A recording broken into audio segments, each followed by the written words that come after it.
16వ తారీఖు 2వ నెల 2024 నుండి 29/2/2024 వరకు పుట్టినటువంటి వారందరికీ కూడా ముందస్తుగా జన్మదిన శుభాకాంక్షలు. గతంలో వివాహం చేసుకున్న వారికి వివాహ వార్షికోత్సవ శుభాకాంక్షలు.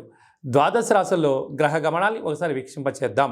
మీనరాశి వారు రథసప్తమి పండగ సందర్భంగా ఒకవైపు ఏలనాటి శని ప్రారంభ సంచార స్థితిలో ఉన్నారు కనుక ఎలాంటి విధి విధానాలు పాటించాలో ఈ వీడియోలో సవివరంగా సంపూర్ణంగా తెలుసుకుందాం.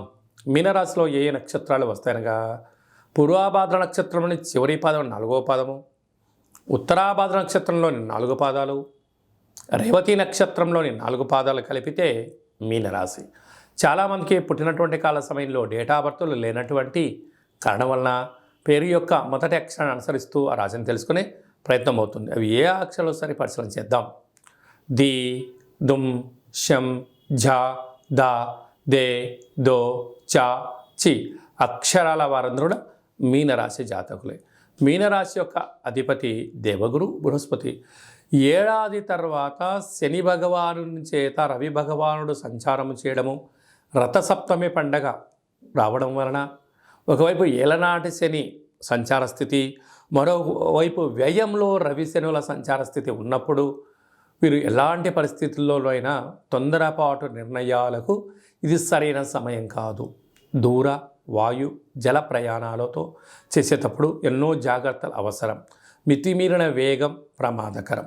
అది ఏ కాకుండా ఈ రథసప్తమి పండగ సందర్భంగా ఈరోజు నుంచి మీరు క్రమం తప్పకుండా ప్రతిరోజు సూర్యోదయం మునుపురమే నిద్రలేవడం, మంగళస్నానం ఆచరింపచేయడము, సూర్యభగవానికి అర్ఘ్యం వదిలిపెట్టడము, 12 ఆసనాలు వేయడము, ముద్రలు నేర్చుకోవడము, క్రమం తప్పకుండా నడక వ్యాయామం వలన దీర్ఘకాలిక వ్యాధులు మీకు దరిచేరవు. ఆరోగ్యంగా ఉండే మానవ ప్రయత్నం అవసరం. మన దగ్గర ఎంత సంపద ఉంది అనే దానికన్నా మనం ఎంత ఆరోగ్యంగా ఉన్నాము అనేదే ప్రధానంగా ఇంపార్టెన్స్ మీనరాశి జాతకులు ఇచ్చి తీరాలి.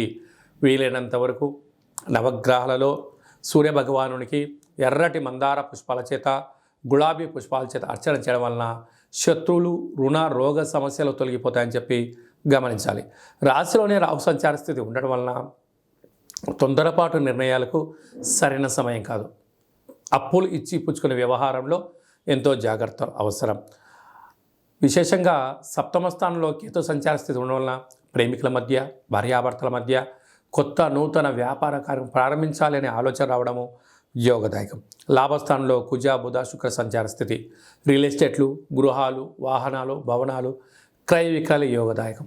కనుక మీ జన్మ నక్షత్రం రోజున ఈ రథసప్తమి రోజున అష్టమి తేదీన దేవతారాధన వలన మీకు మనశ్శాంతి కలుగుతుంది అని చెప్పి గమనించాలి.